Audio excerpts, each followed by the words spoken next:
Selamat pagi sahabat pemasarakatan, berjumpa kembali dengan saya Hermawan dan saya Septi yang akan menemani Anda dengan berbagai berita seputar pemasarakatan di minggu ini.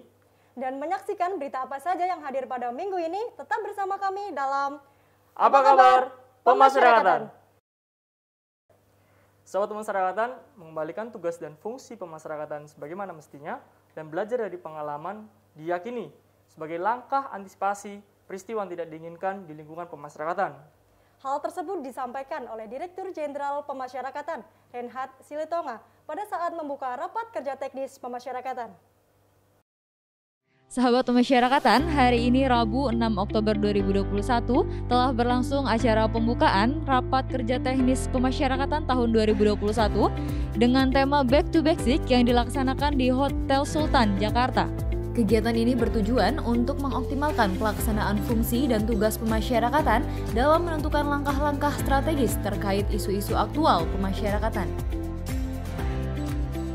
Hadir dalam kegiatan ini, Direktur Jenderal Pemasyarakatan Reinhard Silitonga, jajaran pimpinan tinggi Pratama di Direktorat Jenderal Pemasyarakatan, jajaran PK Ahli Utama, Kepala Divisi Pemasyarakatan seluruh Indonesia, serta perwakilan Kepala Unit Pelaksana Teknis Pemasyarakatan.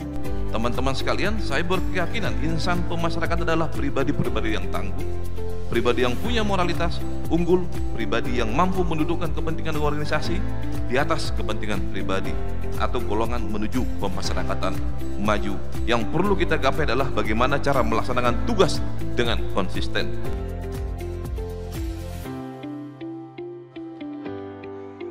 Baik sahabat pemasyarakatan, saat ini saya sudah berada di tempat acara dan tengah bersama saya Ibu Marcelina selaku Kepala Divisi Pemasyarakatan DKI Jakarta.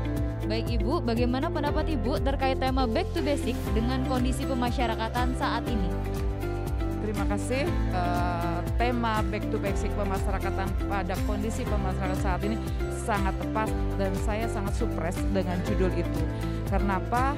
Pemasyarakatan memang harus kembali ke dasar-dasar awal sebagai fondasi dalam kita bekerja. Dengan era globalisasi, dengan kemajuan teknologi ini, maka kita harus bisa mengaplikasikan antara dasar-dasar awal pemasyarakatan dengan kemajuan zaman saat ini, sehingga membuat kinerja kita lebih optimal dan lebih profesional. Terima kasih. Baiklah Bapak, di sini saya ingin menanyakan terkait pendapat Bapak dengan tema Back to Basic dengan kenyataan pemasyarakatan pada saat ini. Tema ini sangat relevan sekali ya dengan kondisi pemasyarakatan saat ini, di mana berbagai hal yang sudah terjadi di pemasyarakatan mungkin kita perlu untuk mengevaluasi diri kita secara keseluruhan. Seperti tadi yang disampaikan oleh Pak Dirjen, bagaimana melakukan upaya pencegahan. Tadi itu adalah simulasi yang dilakukan oleh Pak Dirjen, simulasi pencegahan pelarian, kerusuhan, kebakaran, penyelundupan narkoba, pungli. Ini 5 hal yang sampai saat ini kerap kali terjadi di UPT Pemasyarakatan. Oleh karena itu, satu hal yang sangat penting dan dari semua kelompok tadi, satu, peningkatan kualitas SDM. Ini yang tidak bisa dipungkiri. Mau tidak mau kita harus lakukan itu.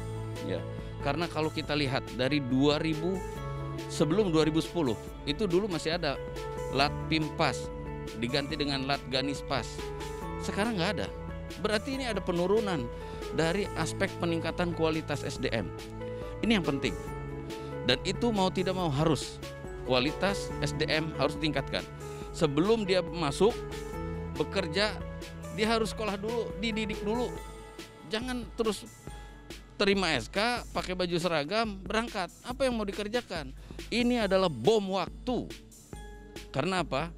Berarti kita melepaskan dia sama dengan terjun payung bebas. Dia nggak punya parasit. Dia ditempatkan di portir nggak tahu apa-apa. Karena memang tidak diedukasi terlebih dahulu. Jadi dia harus ikut training diklat dulu. Kemudian yang kedua, sarana dan prasarana. Ini sangat penting. Orang yang sudah dididik, sarananya harus dilengkapi. Kita bicara SDM, tapi sarana tidak dipenuhi, percuma. Pemeliharaan, ini hal yang sangat penting. Mobil tidak dipelihara, pasti cepat rusak.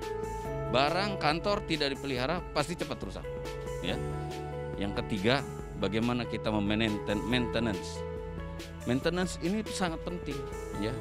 Yang keempat, bagaimana kita meningkatkan daya tahan terhadap berbagai persoalan yang ada di negara ini, yang ada di dunia pemasyarakatan. Kita harus punya daya tahan. 4 hal itu yang harus dimiliki oleh petugas pemasyarakatan. Back to basic is the best.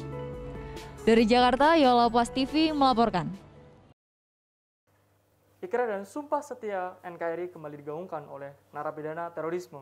Ya, kali ini ikrar setia diucapkan oleh narapidana teroris di Lapas Hairis Pasir Putih, Nusa Kambangan. Kembali NKRI-nya narapidana teroris ini merupakan kesuksesan bagi program pembinaan yang ada di dalam lapas.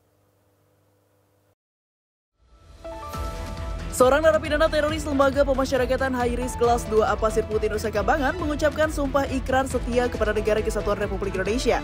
Ikrar setia dilakukan di Aula Lapas Pasir Putih beberapa waktu lalu. Ikrar setia NKRI ini disaksikan langsung oleh perwakilan Badan Nasional Penanggulangan Terorisme, Kementerian Agama, Densus 88, Pembimbing Pemasyarakatan Balai Pemasyarakatan Nusa Kambangan, dan rohaniawan. Kembali NKRI-nya narapidana ini merupakan bentuk keberhasilan petugas pemasyarakatan dalam memberikan pelayanan dan pembinaan.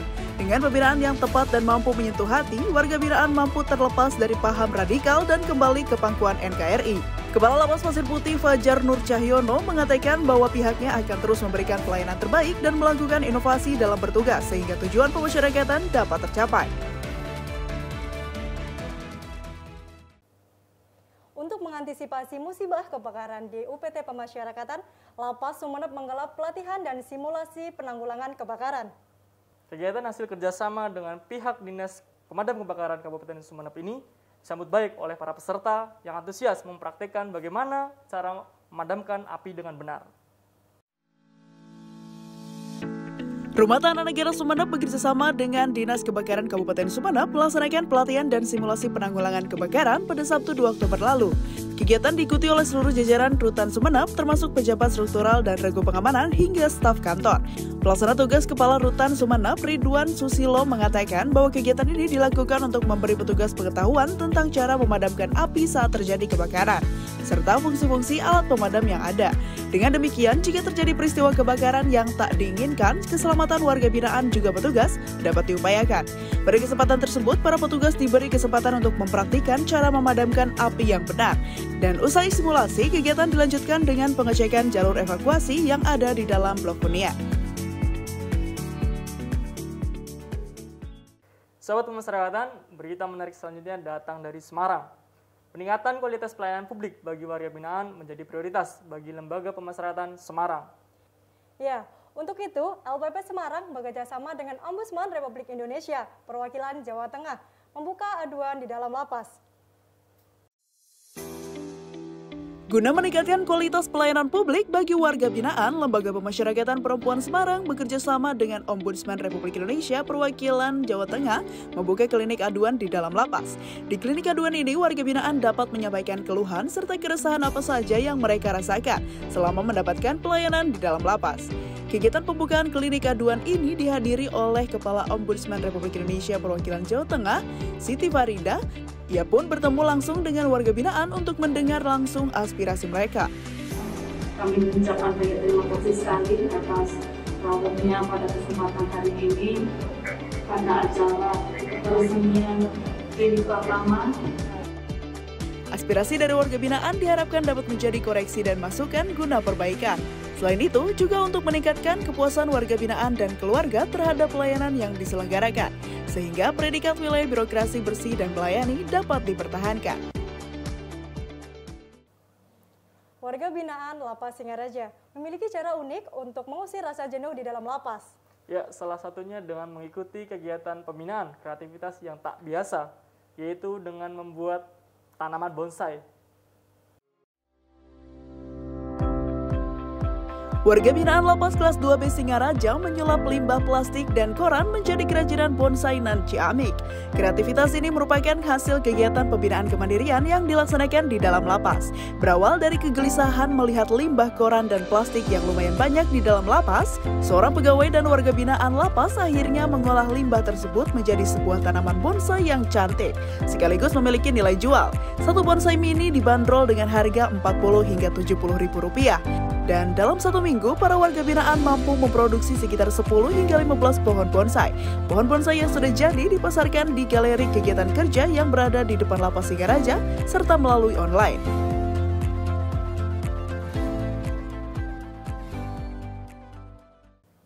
Sahabat Pemasyarakatan, sekian informasi yang dapat kami sajikan di minggu ini. Terima kasih telah menyaksikan Apa Kabar Pemasyarakatan. Dan untuk mengupdate berita seputar pemasyarakatan di seluruh Indonesia, tetap ikuti media sosial kami di bawah ini. dan jangan lupa saksikan Apa Kabar Pemasyarakatan. Pemasyarakatan pasti.